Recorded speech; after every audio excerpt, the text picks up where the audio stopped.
Assalamualaikum warahmatullahi wabarakatuh. Baik, nama saya Fala Suwana Dwipa, kelas D3 Perpajakan, akan membuat video mengenai link yang diberikan Pak Lukman, yaitu mengenai how to master the art of leadership, yaitu bagaimana menguasai seni kepemimpinan. Jadi untuk menguasai seni atau ilmu mengenai kepemimpinan itu tidaklah mudah.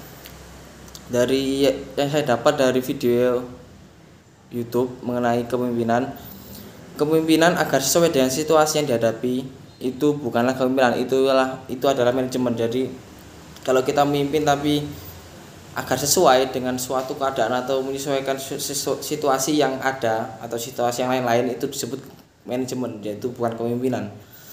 Lalu jika ada seorang pemimpin, berarti memiliki anggota atau mengikut. Jadi pemimpin itu dikatakan seorang pemimpin jika dia memiliki pengikut. Kalau pemimpin tidak memiliki pengikut, itu bukan pemimpin, itu sendiri namanya. Lalu menjadi pemimpin itu tidak ada hubungannya dengan pangkat maupun kecerdasan. Jadi pemimpin itu soft skill yang dapat secara murni atau dilatih tanpa adanya suatu kecerdasan maupun pangkat. Itu beda, jadi punya kepentingan lain. Meskipun banyak orang cerdas, tapi tidak semua dapat memimpin. Banyak orang berpangkat, tapi mereka tidak dapat memimpin. Jadi itu yang dibedakan. Jadi kepemimpinan tidak ada hubungannya dengan pangkat maupun kecerdasan.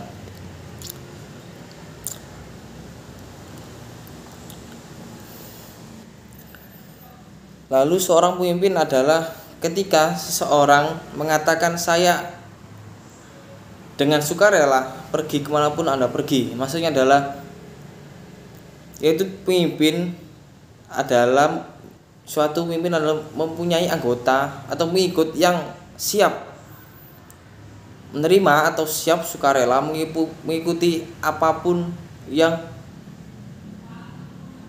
diperintah oleh pimpinan, atau mereka sukarela tanpa adanya hal lain, yaitu murni mengikuti apa kata pimpinan, seperti itu.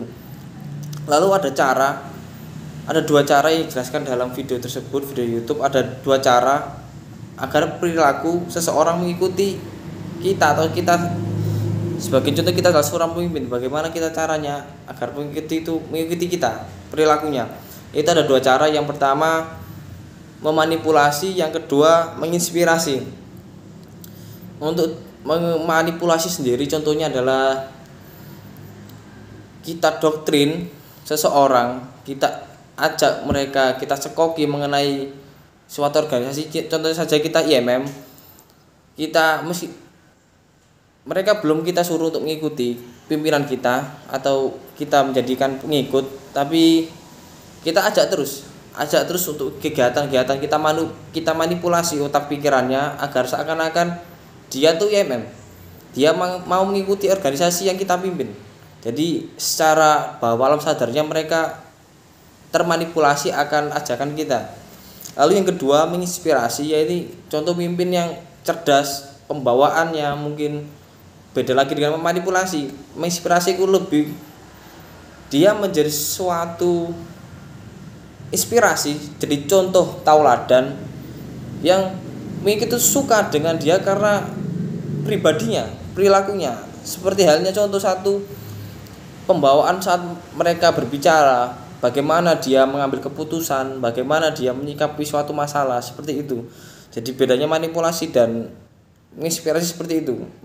Manipulasi lebih mendoktrin mereka tanpa mereka menyukai perilaku kita atau pribadi kita, tapi kita doktrin terus menerus untuk mau mengikuti kita. Lalu yang kedua menginspirasi, itu mereka sendiri menyukai perilaku kita, identitas kita, individu kita secara personal. Mungkin sekian video yang saya buat, meskipun agak belepotan. Sekian, wassalamualaikum warahmatullahi wabarakatuh.